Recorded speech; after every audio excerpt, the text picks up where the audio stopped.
बिहार।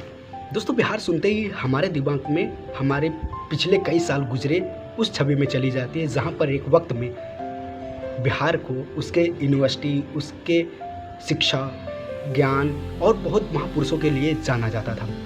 लेकिन आज राजनीति की ऐसी सूली पर चढ़ गया है बिहार, जहाँ पर ना कोई डेवलपमेंट है, ना कोई विकास है, ना कोई शिक्षा का कहीं रूप ही नहीं दिख रहा।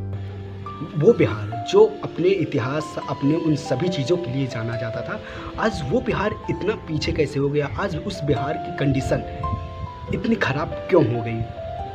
दोस्तों, राजनीति एक ऐसी चीज़ है, वो चाहे तो किसी भी राज्य को चमका सकता है या फिर धुंधला सकता है। दोनों चीज़ें उस पॉलिटिक पावर में ज़रूर होती है। लेकिन आज जो बिहार की रियल कंडीशन है, वो हम सब जानते हैं। जो आज जिस तरीके से पॉलिटिक्स चल रही है, मतलब हमारे जो बिहार इवन की बहुत सारे ऐसे स्टेट में जो कंडीशंस हैं शिक्षा को लेकर, स्वास्थ्य को लेकर और रूल एंड रेगुलेशन को लेकर, वो हम सब जानते हैं। जो कंडीशन है ये पिछले कई सालों से जो चली आ रही है, स्पेशली बिहार का देखा जाता है कि यार लगभग मुझे लगता है कि नीतीश कुमार की गवर्नमेंट है, पिछले कई सालों से हम देखते आ रहे हैं। लेकिन मतलब मुझे ये नहीं पता कि आखिर किस बिहाफ से जीत रहे हैं या किस बिहाफ से उन्हें वोटिंग दी जा रही है, मतलब पिछले कई सालों से। और मुझे लगता है कि अगर 5 साल भी अगर कोई ठीक ढंग से काम कर ले, तो मुझे लगता है कि 5 साल बहुत होते हैं। ऑलमोस्ट उस राज्य के 60 से 50% काम बहुत आसानी से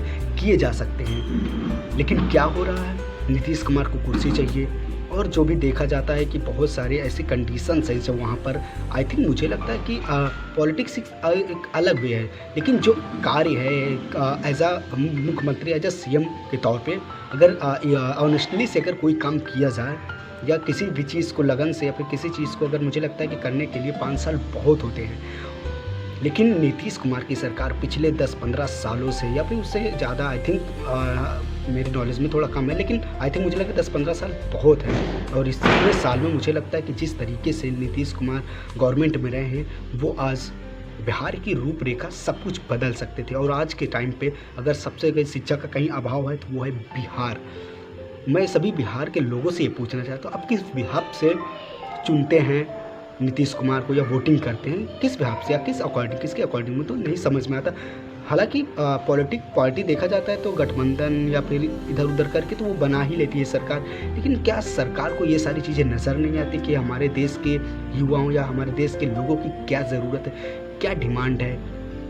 या फिर हम कभी इस चीज़ को लेकर प्रोटेस्ट करते ही नहीं है, क्योंकि हमारी जो आज की गवर्नमेंट है वो सिर्फ अपने कुर्सी, अपने पावर के लिए ही मरती है। आई थिंक जो रियलिटी है वो यही है। कोई ऐसा कंट्री नहीं है जहाँ पर मतलब राशन भी दिए जाते हो, या इंडिया ऐसा वाहिद कंट्री है जहाँ पर राशन दिए जाते हैं। मतलब हम लोग मतलब इतना कैपेबल नहीं हो सकते कि हम खुद से सारा चीज़, अपने उपयोगी चीज़ को खुद से मतलब अफोर्ड कर सकें। ये कंडीशन हो चुकी है हमारे देश की।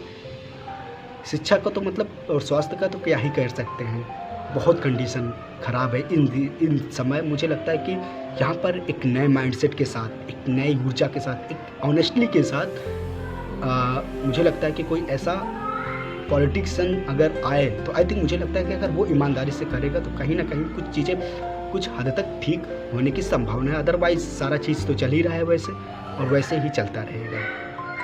दोस्तों, आपको इसमें क्या लगता है, किसकी गलती है? गवर्नमेंट, पब्लिक, या फिर रूल रेगुलेशन? जो सारी चीज़ें हैं, कहाँ पर गलती है? कमेंट करके ज़रूर बताइए। वीडियो पसंद आई हो तो हमारे चैनल को सब्सक्राइब करिए, वीडियो को लाइक करके।